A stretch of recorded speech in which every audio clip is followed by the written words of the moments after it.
We're getting major reveals, meeting scary moms, and asking Chris Harrison for sex advice. You feel good? I feel good. All right. It's time for Roses and Rosé. Hi, you guys. I'm Lauren Zima. We're recapping Becca Kufrin's season of The Bachelorette, and it is time to get down in hometowns. But Colton's not going to get down because he's a virgin. Okay, everybody. What an episode it was. I am drinking red wine today because we don't have any ice here in our office. Sorry, I'm back. And we are going to drink every time we need Becca to acknowledge that she's in love with Blake. You guys, tell me what you thought. Was your perception of hometowns a little bit shaded and jaded by the fact that you know Becca's in love with Blake? She told us that last episode. This was the first time this season that I've become very confused by things that Becca said, and I was very unsettled. Tell me if you felt the same. Anyway, don't drink every time you're confused because it starts off with Garrett and Becca in his hometown, and Becca says that Garrett makes her want to, quote, frolic through the trees with him. What? What? No. I'd like to show you the place that turned me into the man I am today.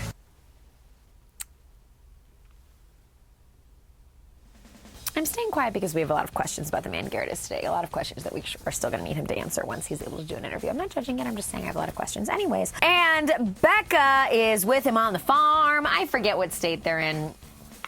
Idaho, Iowa, I think. I'm not judging. I'm from the Midwest. I just can't remember what he said. Becca has a very strong reaction to planting tomatoes. Yeah?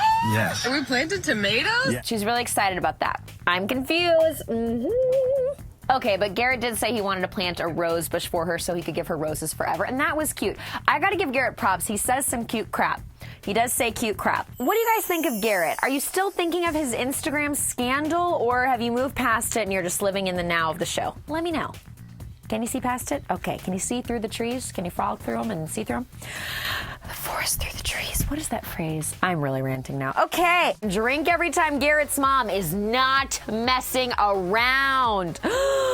It's no holds barred with Garrett's mom. You know, no holds bar.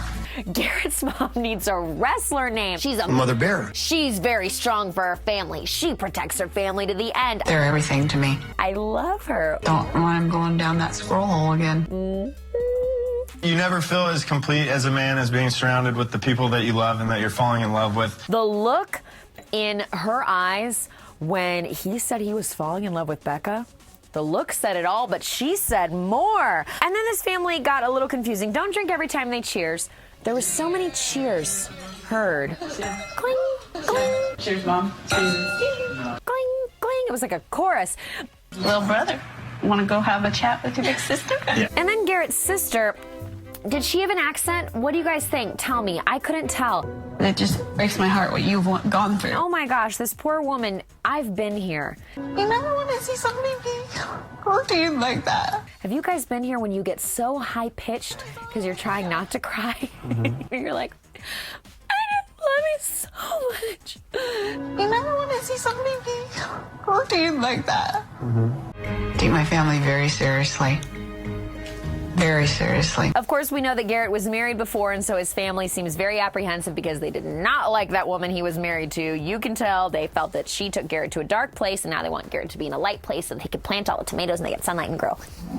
Tell me what you guys thought of Garrett's hometown date. Did it make you like Garrett more or less? And what did you think of his wonderful mother, Barbara? Very seriously. I love the hometown dates because the families are always a little kooky. Now we are with Jason, and every week Jason gives us a different movie look. This week we were back to his Wall Street look, his like long wintry coat and his very gelled hair, because we're in Buffalo, New York. With your wings, blue cheese or ranch? No ranch in Buffalo. And we're eating wings. Why does she always end up in a bar setting with Jason? Is this fair to Jason? We've always got to do these activities in bars and eating wings and having happy hour, and it's just too casual. But Becca says she, quote, has the best time when she's with Jason. And guys, what do you think about Becca's analysis of the guys at this point? This week, I got confused. She is always saying that Garrett makes her smile nonstop, that she has the best time with Jason, that her heart sees Blake's heart, that Colton own this so, like, it's too much greatness. I can't distinguish, but what I do know is she's in love with Blake. The feelings are reciprocated. So when she says she has the best time with Jason, I already know that she said last week that she's in love with Blake. So, is it the best time? The best? Becca, you said that you want honesty, and we want honesty from you. You say you're not going to lie a lot. Not gonna lie. Not gonna lie. Not gonna lie. So are you lying to these guys?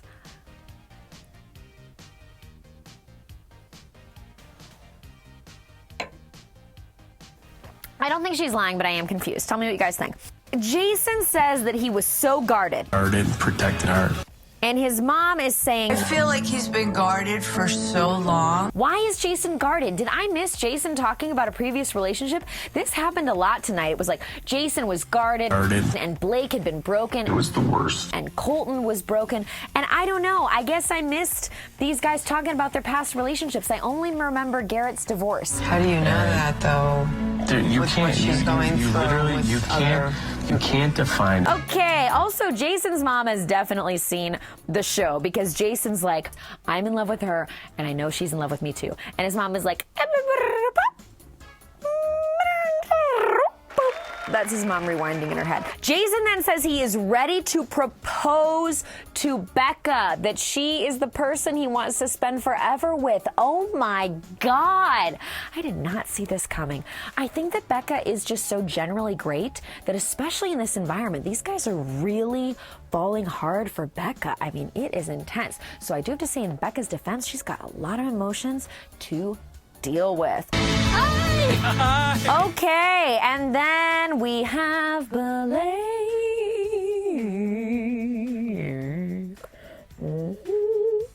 I don't know why I sang that. I also don't know why we didn't know that Becca was calling Blake her mountain man. Becca always says, I'm her mountain man. Did you guys know this?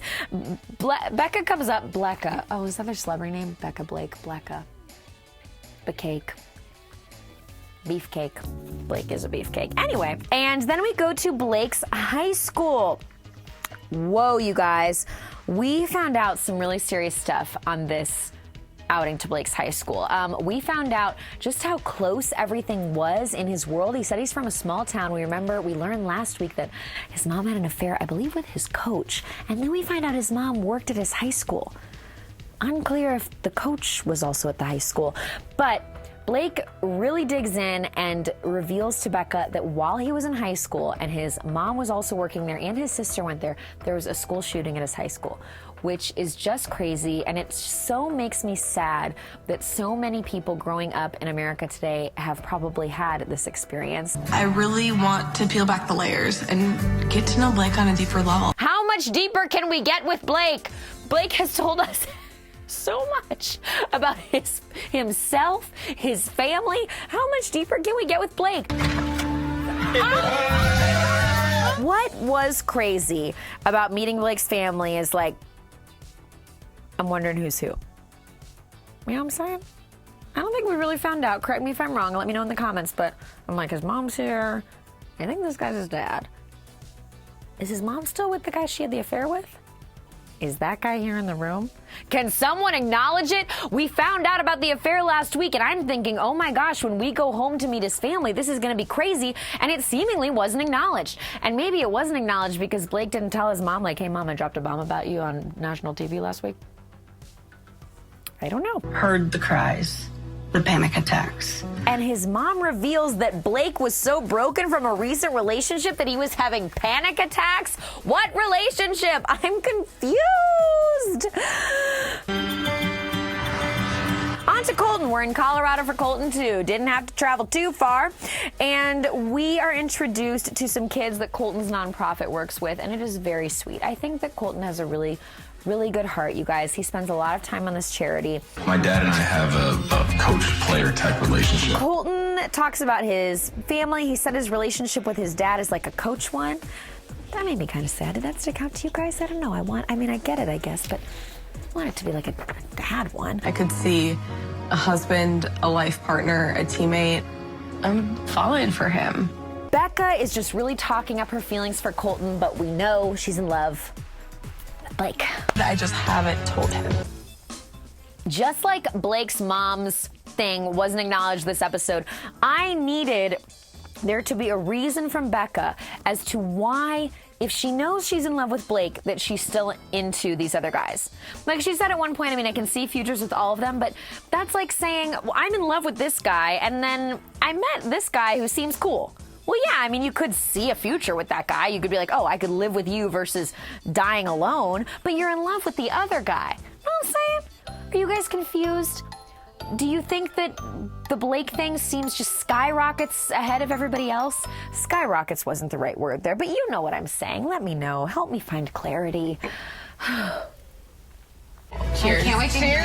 I need you just like Becca and her girlfriends need a mimosa. Oh my gosh, they brought Tia and Kendall and Cien and Caroline. I think that's everyone.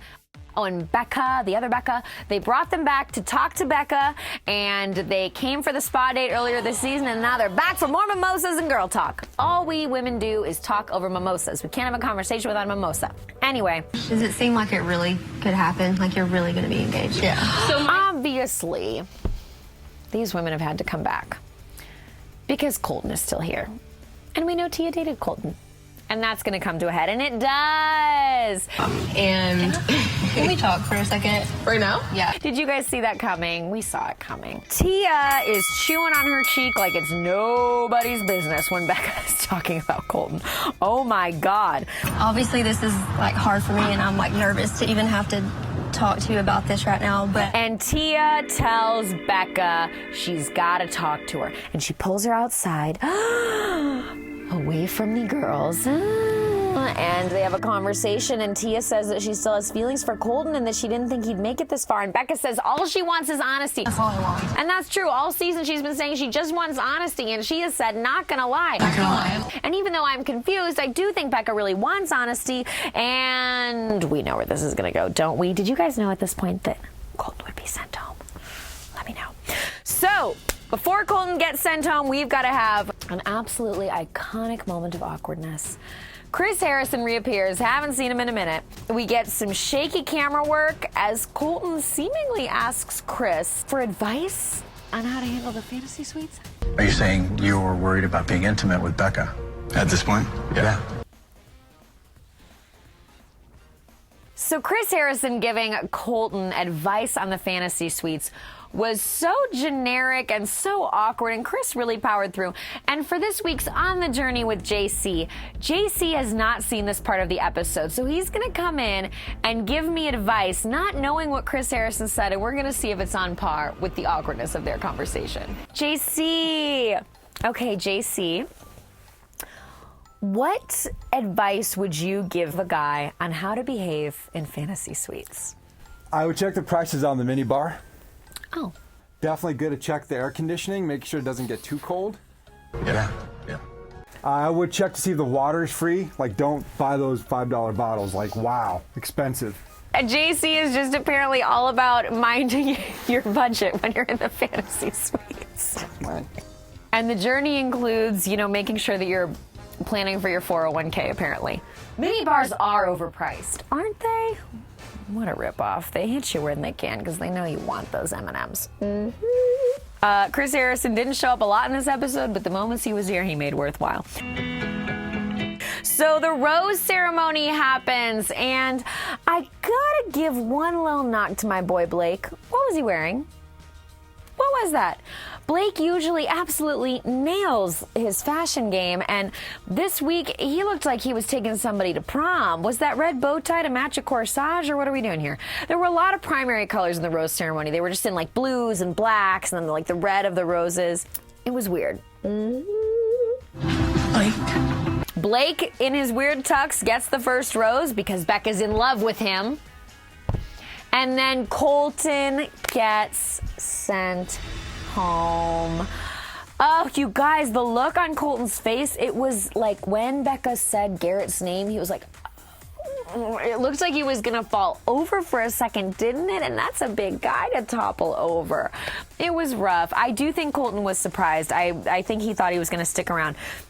And Becca was surprisingly stone-faced. Were you surprised by her reaction, or were you thinking to yourself, of course she's not that upset because she's in love with Blake? let me know. And then I started to think maybe Colton was just tired. Maybe that's why he looked like he was going to fall over. Maybe it was a long night because he gets in the limo and he just closes his eyes right away. He's like, is he processing or is he falling asleep? You know? Tough call. But we love Colton. All our love to Colton. So, again, I'm a little bit all over the place because Becca said she did see a future with Colton. And she sees a future with the other guys. And she's in love with Blake. So why was Colton the one to send home? I needed more explanation. Becca, I'm not going to lie. I want honesty. All right, so that was this episode. Were you guys surprised that Colton was the one who was sent home? Let me know. Who are you loving at this point? I really like Jason, and I really like Blake. Next week on The Bachelorette. I want to talk about the promo for next episode. It looked so good. Again, these guys have fallen so hard for Becca, and what's not to love? She's great, but Jason and Garrett and Blake all say really intense, powerful things. I'm not the guy that lays his heart on the line. I'm scared. I truly do love you, and I hope you're the last woman I ever have to say that to. I'm the kind of guy who looks for a reason to stay, not look for a reason to go. And then Becca is crying. And we have learned this season that it takes a lot for Becca to cry. She didn't cry when she sent Colton home, you know? It takes a lot. She's been through some real stuff, so she doesn't cry easily. And she says, what am I doing? I'm doing to him what Ari did. What Ari did to me. Becca.